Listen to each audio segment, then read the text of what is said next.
Hello student, chapter 2 class 12 MCQ બોર્ડમાં પૂછેલો March 2023 ની અંદર જો ક્વેશ્ચન આપેલો છે આપણી પાસે sin inverse x/5 plus sin inverse 4/5 equal to π/2 તો x ઇક્વલ ટુ બ્લેન્ક ખાલી જગ્યા તો આપણને 3 25/4 સી વિકલ્પ 4 આપેલો છે અને ડી આપણી 25/3 તો આપણી પાસે આ ચાર ઓપ્શન આપેલા છે. શું વિચારી શકાય આની અંદર કઈ રીતે સોલ્વ કરી શકાય? એક આપણી પાસે સૂત્ર છે જેનો અહીંયા એપ્લાય કરી શકાય. જો અહીંયા બંને સાઇન 4 અને 5 અને 5 અને એવો નંબર હોવો જોઈએ જેનાથી સરળતાથી લખી શકાય. તો એક આપણી પાસે કોટિકોનનું સૂત્ર છે તેનો ઉપયોગ થશે અહીંયા.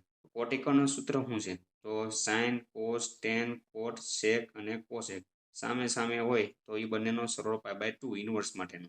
તો આ રીતે આપણી પાસે છે તો કે sine inverse x plus cos inverse x equal to π/2 આવું આપણી પાસે સૂત્ર છે.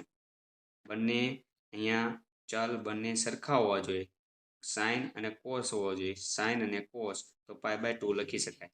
તો જો અહીંયા સાઇન એક જગ્યાએ છે આપણી પાસે, અહીંયા સાઇન છે પણ બંને સરખા છે. તો આનો ઉપયોગ કરીને તમે એક બીજું વસ્તુ બનાવી શકો આની જગ્યાએ. તો આને સાઇન છે એને કોસમાં કન્વર્ટ કરી નાખ્યું તો ચાલો આપણે એ રીતે લખવાનો પ્રયત્ન કરીએ. સાઇન છે એને કોસમાં કન્વર્ટ કરવા માટે આપણી પાસે એક આ છે ટ્રાયેંગલનો ઉપયોગ કરશું કેમ કે સાઇન 4/5 એટલે સાઇનનું સૂત્ર શું થાય? શાક.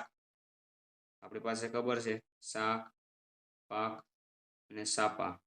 અહીં સાઇન આવે તો સાઇન એટલે સામેની બાજુ છેદમાં કર્ણ, સામેની બાજુ 3 અને કર્ણ 5 અને કોસ કેટલાય છે? 3. ત્રિપુટી આપણને યાદ છે 3, 4 અને 5. 3, 4 અને 5 ની.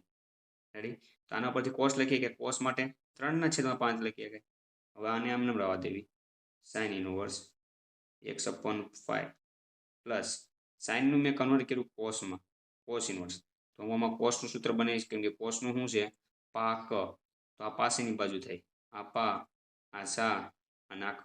જો અહીંયા ખૂણો ધ્યાનમાં રાખી તો પાસેની બાજુના છેદમાં કર્ણ એટલે 3/5 આવું લખી શકાય. આપણે એને વિકલ્પના સ્વરૂપમાં કન્વર્ટ કર્યો અને π/2 આપેલ છે. હવે જુઓ તમે અહીંયા આ સોલ્વ થઈ ગયો આપણો એક્ઝામ્પલ. જો sine inverse x plus cos inverse x equal to π/2. Sine inverse x cos inverse x equal to π/2 એટલે આ બંને એક્સ કેવા હોય? સમાન. તો અહીં 3/5 ઇક્વલ ટુ x/5 થયું કે નહીં? જો ઇક્વલ હોય તો અહીં 3 છે તો અહીંયા 3 હોવો જોઈએ. તો બંને ઇક્વલ હોય તો π/2 લખી શકાય. એટલે આવું થયું x/5 ઇક્વલ ટુ 3/5. 5 કેન્સલ એટલે x બરાબર 3 લખો.